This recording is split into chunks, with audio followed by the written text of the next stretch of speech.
আমাদের পার্টির রাজ্য সম্পাদক মোহাম্মদ সেলিম, তিনি আসছেন, আরও কারো আসার কথা। আমি শুরুতেই দুঃখ প্রকাশ করছি, শ্রমিকদা যেভাবে বললেন, এখন 9:14 বাজে, এরপরে আমার আরও দুটি জায়গায় যাওয়ার আছে।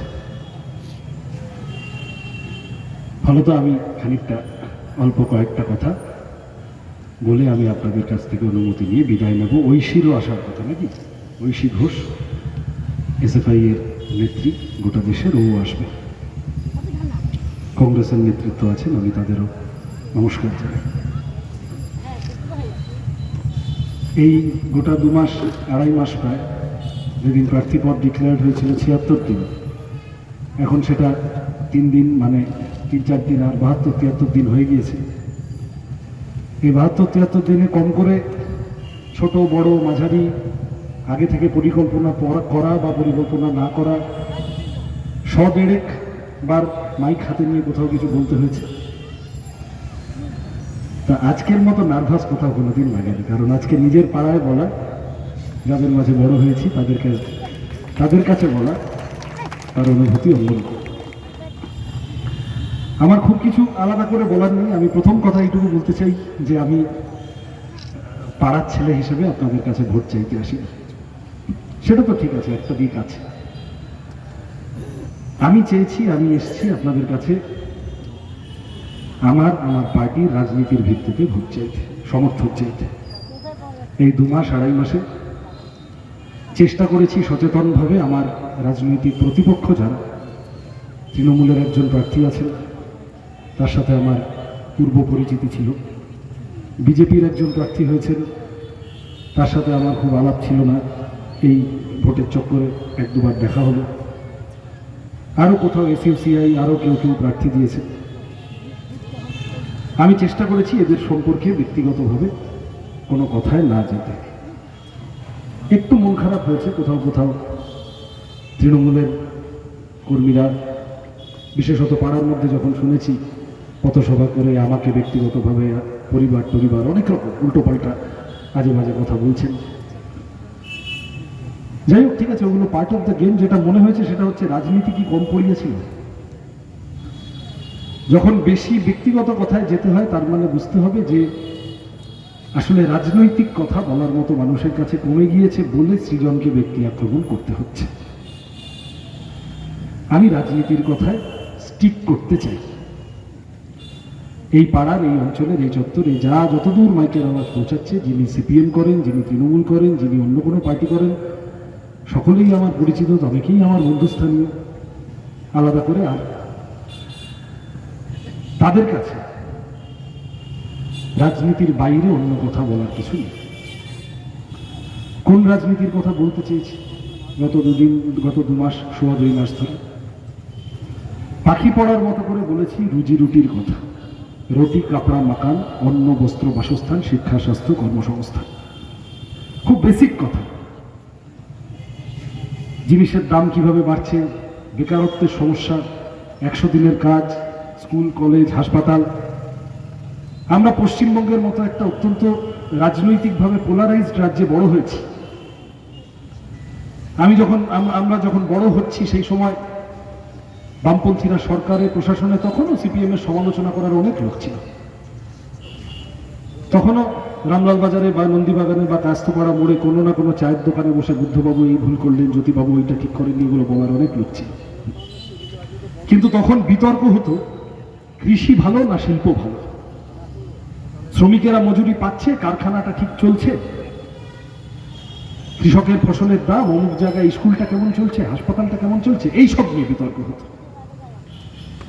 বামপন্থীরা যে ভোটের রাজনীতিতে গত 3-4টে ভোটে একটু দুর্বল হয়ে গেল, তার অন্যতম ফল হলো রাজনীতির আলোচনা থেকে মানুষের জীবন জীবিকার ইস্যু, জীবন জীবিকার সমস্যাগুলো বেরিয়ে যাওয়া।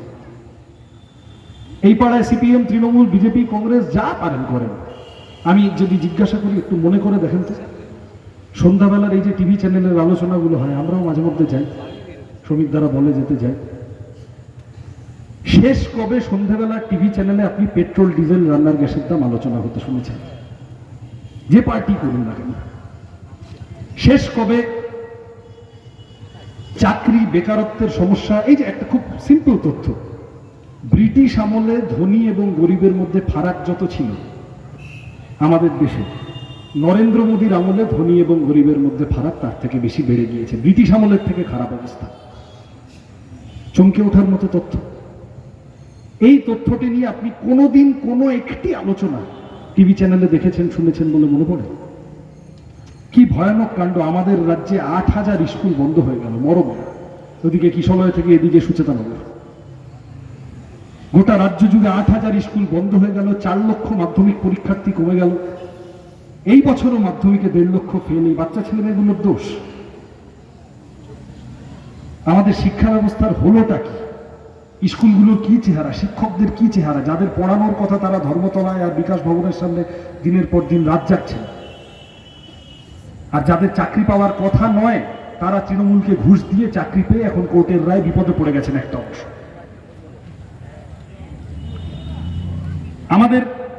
আমাদের প্রজন্মটা এই সন্ধ্যাবেলা এই নন্দীবাগান মাঠে আড্ডা মারে, সন্ধ্যার হাওয়া দিতে শুরু করলে একটা বড় অংশ বেকার নয়। যাদের কাজ আছে তাদের কন্ট্রাকচুয়াল কাজ, সরকারি চাকরি, এসএসসি, টেট, রেল, ব্যাংক, বিমা এইসব তো লাঠি তুলে দিয়েছে অনিয়ম বেনিয়ম দুর্নীতিতে। যার কন্ট্রাকচুয়াল কাজ, যে ছেলেটি সুইগি জোম্যাটোতে খাবার ডেলিভারি করছে, OLA, Uber, Rapido, Blinkit, urban company করে বেড়াচ্ছে, শপিং মলে সিকিউরিটির কাজ করছে, এমআরএর কাজ করছে, অন্য কোনো রকম কাজ করছে, সে আজকে যে কাজটা করছে 5 মাস পরে সেই কাজটা থাকবে কিনা সে জানে না। কোম্পানি 14-15 ঘন্টা খাটিয়ে নিচ্ছে, ঠিক মতো মাইনে দিচ্ছে না, যখন তখন ছাঁটাই করে দিচ্ছে। তো বাস্তব সমস্যা। সে সিপিএম হোক, তৃণমূল হোক, যেই পার্টি হোক, এই তরুণ প্রজন্মের কাজের সমস্যা, কাজের সংকট নিয়ে আপনি শেষ কবে টিভি চ্যানেলে আলোচনা হতে শুনেছেন?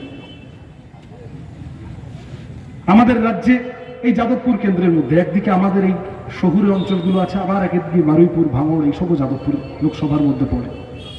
এই বোরো চাষটা শেষ হলো, ধান বস্তায় উঠল করে, তারপরে কৃষক মান্ডি পাওয়া যাবে না, সরকার সাহায্য করবে না, ফোড়েদের মাধ্যমে বিক্রি করে তারপর সেই চাল আমাদের এখানে আসবে।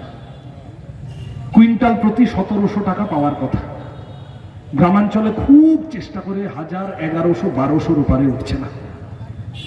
এদিকে ৫০০ টাকা দিচ্ছিটা মমতা ব্যানার্জি সরকার কি বিরাট বিজ্ঞাপন করছে, কিন্তু স্রেফ ধানের দাম না দিয়ে ৫০০ টাকা মেরে দিচ্ছে বস্তা প্রতি। সেইটা কোথাও আলোচনা হচ্ছে না। PF, pension, gratuity, health scheme.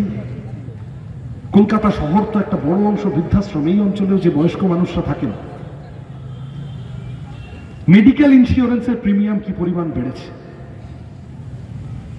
কেওয়াইসির লাইনে এই আধারের সাথে প্যানের সাথে রেশন কার্ড, রেশন কার্ডের সাথে ভোটার কার্ড, এত যদি আমাকে লিঙ্ক করতে হবে আমি তোমাকে ভোট দিলাম কেন? মানুষের জীবন জীবিকার অসুবিধা। এই কথাগুলো বিনীতভাবে সবিনয় রাজনীতির মূল স্রোতে ফিরিয়ে আনার জন্য লড়তে নেমেছি। কঠিন কাজ। রাজনীতিবিদরা আজকাল সুইমিং পুলে সাঁতার কাটছেন, রাজনীতিবিদরা আজকাল কারখানার ধোঁয়া দেখে দাঁড়িয়ে রিল বানাতে শুরু করে দিচ্ছেন, রাজনীতিবিদরা আজকাল শাক, পাতা, সবজি, কয়লা, গরু, বালি, চাকরি, লটারি সবেতে আছেন। মানুষের জীবন জীবিকার সমস্যায় শুধু তারা নেই। যাদবপুরে গত 3টে টার্মে যারা এমপি হয়েছেন, কোনো না কোনো সমস্যা তো থাকবে। তৃণমূলের বন্ধুরা জানেন, আমি ভালো জানি না কি কারণ যে তৃণমূলের এমপিদের তৃণমূলকে হজম হয় না, বা তৃণমূলের কর্মীদের তাদের বাছা এমপিকে হজম হয় না।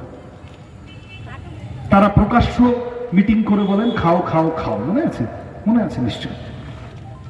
শেষ যিনি এমপি ছিলেন, অনেক কথা আমরা যখন বলি যে তৃণমূল বিজেপি বোঝাপড়া ইত্যাদি ইত্যাদি, অনেকে বলেন রেগে যান, না কেন, চোখের সামনে দেখছি তো এরা লড়ছে।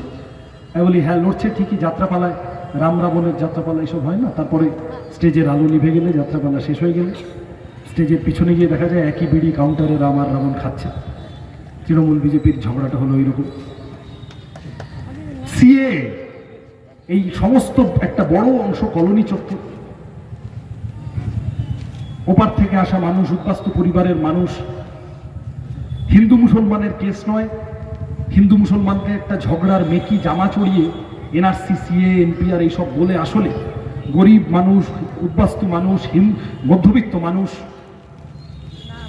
কার কাছে জন্মের কাগজ, কার বাবার কাছে পুরনো জমির কাগজ, দাদুর জন্মের কাগজ এইসব আছে, সবাইকে বিপদে ফেলে দেওয়ার তাল করেছিল বিজেপি। বিজেপি খুব খারাপ, আমরা সবাই জানি।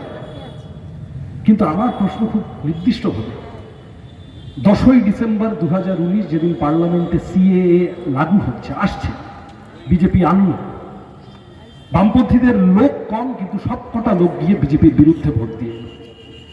এই যাদবপুরের তৃণমূলের সাংসদ মিমি চক্রবর্তী সহ তৃণমূলের 8 জন সাংসদ সেদিন পার্লামেন্টে সিএ এর বিরুদ্ধে ভোট দিতে যাননি। এখন এখানে হোর্ডিংটা নিয়ে ক্যা ক্যা ছিছি বললে হবে না, যখন যেখানে ভোট দেওয়ার কথা ছিল সেখানে বিশ্বাসঘাতকতা করেছে। আমি অবশ্য মিমি চক্রবর্তীকে খুব দোষ দিই না, তিনি সেই বিরল এমপি যিনি তৃণমূলের সরকার থাকাকালীন তৃণমূলের এমপি হয়ে করোনার সময় তৃণমূলের হাতে জাল ভ্যাকসিন খেয়ে গেছিলেন। যাই হোক, আমি তার মধ্যে যেতে চাই না, কিন্তু অসংখ্য উদাহরণ আছে। তো দিল্লিতে কংগ্রেস, এখানে বামফ্রন্ট, 100 দিনের কাজ তৈরি হলো, কোটি কোটি মানুষ কাজ পেল। 20 বছর পর দিল্লিতে বড় ফুল, পশ্চিমবঙ্গে ছোট ফুল, দুজনে মিলে এপ্রিল ফুল করলো, এমন জব কার্ডের টাকা চুরি হলো, 100 দিনের কাজ প্রকল্পটা লাটে উঠে গেল। গরিবের পেটে, মধ্যবিত্তের পেটে জোড়া পায়ে লাথি পড়ল। এই লড়াইটা যে সাজানো লড়াই হতে পারে, পাড়ায় তৃণমূল কর্মী বিজেপি কর্মীদের বিরুদ্ধে পথসভায় বলবেন, খুব ঝগড়াঝাটি হবে, হয়তো চায়ের দোকানে তুফান উঠবে, এইসব হতে পারে, কিন্তু আদতে মাথায় মাথায় যে সেটিং আছে। এই কয়েকদিন আগে অভিষেক বন্দ্যোপাধ্যায় বলেছেন, আমার অবাক লাগলো শুনে, তিনি তো প্র্যাকটিক্যালি ফোলানো ফাপানো নাম্বার 2, বলেছেন আমার কথাগুলো কিন্তু মানলে আমি সিএএ সমর্থন করে দেব। তার 2 দিন পরে মমতা ব্যানার্জি বললেন যে আমি ইন্ডিয়া জোটে আছি, বাইরে থেকে আছি। মানে আসলে বিজেপিকে সিগন্যাল পাঠালেন যে দেখো ভাইপোটাকে বাইরে রাখো, আমি কিন্তু ইন্ডিয়া জোটে ভেতর থেকে নেই, বাইরে থেকে আছি, আমি ইন্ডিয়া জোটের মধ্যে নেই। আজকে আবার শুনলাম, আস্তে আস্তে আমি মোবাইলে দেখলাম দেশের প্রধানমন্ত্রী তিনি ভোটার কোথায় একটা কি রোড শো কি করতে গিয়ে একই উত্তর কলকাতা সরু রাস্তা, সেইটাও আবার ওইসব ব্যারিকেড করে আরও সরু করেছে, যাতে লোকের অভাব জমায়েত কম হলে সেটা বোঝা না যায়। সেই সব করিয়ে হাত নাড়িয়ে টাড়িয়ে প্রধানমন্ত্রী বলে গেছেন যে মানে যা বলেছেন তার মানে হলো যে তৃণমূলকে ভোট দিন, সিপিএমকে ভোট দিয়ে লাভ নেই। মমতা ব্যানার্জি এদিকে বলছেন আমি ইন্ডিয়া জোটে নেই, উনি বিজেপিকে সিগন্যাল পাঠাচ্ছেন, আর প্রধানমন্ত্রী এখানে এসে বলে যাচ্ছেন সিপিএমকে ভোট দিয়ে লাভ নেই, তৃণমূল তো আছে। এই যে পলিটিক্যাল বাইনারি গত 4টে 5টা 6টা বছর ধরে তৈরি করার চেষ্টা হয়েছে, এর মধ্যে রুজি রুটির কথাগুলো অনুপস্থিত ছিল। আমার বা আমাদের কাজ, আমি কেন, আমরা যারা যেখানে প্রার্থী হয়েছে এবং আমাদের গোটা পার্টি, আমাদের সাথে কংগ্রেস, বামফ্রন্ট আছে, কংগ্রেস যোগ দিয়েছে, আমরা সবাই মিলে আমাদের কাজ তৃণমূল বিজেপির বাইরে বাংলার রাজনীতিতে একটা তৃতীয় পরিসর তৈরি করা, যে পরিসরে জিনিসপত্রের দাম কমানোর কথা, শুধু পেট্রোল ডিজেল রান্নার গ্যাস তো খানিকটা আলোচনা হয়তো, মোবাইল রিচার্জের টাকা কি ছিল কি হয়েছে খেয়াল করেছেন, বেবি ফুডের টাকা, দুধের packet, platform ticket, driving licence করাতে কত দিতে হতো, এখন কত দিতে হয়, একটার পর একটা আমি বলে যেতে পারি, ওষুধের দাম, ইলেকট্রিসিটির খরচ। এই পাড়ার তৃণমূল কর্মী খুব ভালোবেসে তৃণমূল করেন, তার ফ্যান লাইট ফ্রিজ টিভির টাকা বেশি নিয়ে গোয়েঙ্কার কোম্পানি তৃণমূলের হাতে দিয়ে দিয়েছে ইলেকটোরাল বন্ডে। তাহলে এই কথাগুলো আলোচনা হতে হবে তো কোথাও না কোথাও। আমরা বামপন্থীরা, কংগ্রেস, আমরা সবাই মিলে তৃণমূল বিজেপির বাইরে একটা আরো বড় তৃতীয় পরিসর তৈরি করার চেষ্টা করছি বাংলার রাজনীতিতে, যেখানে মানুষের জীবন জীবিকার সমস্যা, জিনিসের দাম, বেকারের চাকরি, 100 দিনের কাজ, ব্যাংক, বিমা, এলআইসি, স্কুল, কলেজ, হাসপাতাল, রাস্তা, আলো, জল, কল, এই প্রশ্নগুলো আলোচনা হবে। আমার আপনাদের কাছে, আমি কথা বাড়াবো না, আমার আপনাদের কাছে কেবল আবেদন এইটুকুনে থাকবে, যদি মনে করেন রুজি রুটির প্রশ্নটা রাজনীতির মূল স্রোতে ফিরে আসা জরুরি, তাহলে এই ভোটটা বামপন্থীদের দিন, যে পার্টি করুন না কেন। যদি মনে করেন, আমি যেমন এইটুকু কথা দিয়ে যেতে পারি এমপি দুনিয়া পাল্টে দিতে পারে না, কিন্তু এমপি আপনাদের পাড়ার ছেলে হিসেবে এইটুকু কথা দিয়ে যেতে পারি যে এমপি 5 বছরে 25 কোটি টাকা পায়। তৃণমূলের গত 3টে টার্মের এমপিরা সেই 25 কোটি টাকা খরচের ধারপাশ দিয়ে যাননি। এমপি ল্যাডের একটা নয়া পয়সা বাকি থাকবে না, 25 কোটি টাকাই যাদবপুরের উন্নতিকল্পে খরচ হবে, এই কথা আপনাদের দিয়ে দিতে পারি। অনেকগুলো পরিকল্পনা নিয়ে আমরা নেমেছি, অনেকগুলো পরিকল্পনা নিয়ে নেমেছি। আমি এই যে রুজি রুটির কথা বললাম ঘুরিয়ে ফিরিয়ে, এই কথা দিয়ে যেতে পারি, মিলিয়ে নেবেন। যদি সুযোগ পাই, আপনাদের আশীর্বাদ পাই, পার্লামেন্টের ভিতরে ঢুকে প্রথম দিন প্রথম বক্তৃতায় কাজের অধিকারকে মৌলিক অধিকার করার দাবি তুলব। দ্বিতীয় বক্তৃতায় কর্পোরেট ট্যাক্স আম্বানি আদানিদের থেকে 1%, 0.5%, 1.5% টাকা নিয়ে নিলে, বেশি নিলে, ট্যাক্স নিলে আমাদের পরিবারগুলো স্কুল কলেজ হাসপাতালের খরচ খানিকটা কমে, তার বন্দোবস্ত করার কথা বলব। আমি হিন্দু মুসলমান করতে আসিনি, আমরা বাঙালি অবাঙালি এসব করতে আসিনি। আমরা মানুষের রুটি কাপড়া মাকান পানি বিজলি সড়ক কা মুদ্দা, তার উপরে দাঁড়িয়ে এই লড়াই লড়তে নেমেছি। আমরা যেদিন লড়তে নেমেছিলাম সেদিন খুব হেলাছেদ্দা চলছিল, সেদিন মনে করা হচ্ছিল যে সিপিএম নিয়ে। আর তারপরে এখন তৃণমূলের হেন পথসভা যাচ্ছে না, 100টা কথা বললে 90টা কথা সিপিএমকে গালিগালাজ না করে ভাত হজম হচ্ছে না। তার মানে সিপিএম ভয় ধরাতে পেরেছে। যাদবপুর জুড়ে আমি জানি না টিভিতে কি দেখাবে, সমীক্ষায় কি দেখাবে, কাকে ফোন করে সমীক্ষা হয় আজ অব্দি বুঝিনি, চাঁদে কি হবে, মঙ্গল গ্রহে কি হবে জানি না, কিন্তু যাদবপুরে বামপন্থীরা জিততে নেমেছে, আমরা জিততে নেমেছি, সেইভাবেই আমরা লড়তে নামছি। এই পরিকল্পনা আমাদের আছে, আমরা সেভাবে প্রস্তুত। আপনাদের আশীর্বাদ, আপনাদের সমর্থন চাই। কালকে পরশু খুব ঝড় বৃষ্টি গেছে, অনেকগুলো বড় বড় মিটিং ছিল। সেই মিটিংগুলো হবে কি হবে না, হবে কি হবে না করতে করতে আমাদের কর্মীরা বিভিন্ন জায়গায় বড় বড় মিটিংগুলো করে ফেলেছে। ঠিক যত 1000-10,000 লোক হওয়ার কথা ছিল, সেই মিটিংয়ে প্রচণ্ড ঝড় বৃষ্টির মধ্যে 3000 লোক হয়েছে, কিন্তু হয়েছে আমাদের পার্টি বলেই 3000 লোক এসেছে। তা আমি একটু এরকম দোনামোনায় ছিলাম, যাচ্ছে এই মিটিংগুলো করাটা কি ঠিক হচ্ছে। আমি এরকম একজনকে জিজ্ঞাসা করলাম যে কিরে, এটা কি ঠিক হচ্ছে এই মিটিংটা, নাকি আপাতত আমরা স্থগিত করে আবার আবহাওয়া ঠিকঠাক হলে চেষ্টা করব। বললো না না, সব হবে, সব সভা হবে। আমি বললাম এত হাওয়া দিচ্ছে তো এইসব স্টেজ পতাকা এসব ফ্লেক্স টেক্স কি হবে? তখন সে আমাকে হেসে বললো যে দেখো, হাওয়াটা ব্যাপার না, গোটা যাদবপুর জুড়েই সিপিএম এর হাওয়া ভালো দিচ্ছে, কোনো চিন্তা নেই। এইবারে আমাদের ফসল মাঠ ভর্তি আছে, ধান কাটার সময় তৃণমূল ইচ্ছা করে একটার পর একটা আক্রমণের ঘটনা ঘটাচ্ছে। যাদবপুর আপনারা দেখেছেন বিভিন্ন জায়গায়, কোথাও আমাকে আটকানো, কোথাও আমাদের কর্মীদের আটকানো, এইসবের চেষ্টা হচ্ছে। সেগুলো ওরা করবে, ওগুলো করুক, ওগুলো করে ডাইভার্ট করার চেষ্টা করবে। আমাদের কর্মীরা এই অল্প কদিন বাড়ি বাড়ি যাবেন, যত বেশি সম্ভব মানুষের কাছে পৌঁছবেন। শেষ বেলা, ভোটের দিন সকালবেলা সবাই মিলে একসাথে ভোটের লাইনে দাঁড়ান, দল বেঁধে দাঁড়ান, পাড়ার সবাই মিলে দাঁড়ান। আমি বামফ্রন্টের প্রার্থী, বামফ্রন্ট মনোনীত কংগ্রেস সমর্থিত সিপিআইএম প্রার্থী হিসেবে অনুরোধ করে যাব, ভোট দিন বাঁচতে তারা হাতুড়ি কাঁচতে। ধন্যবাদ।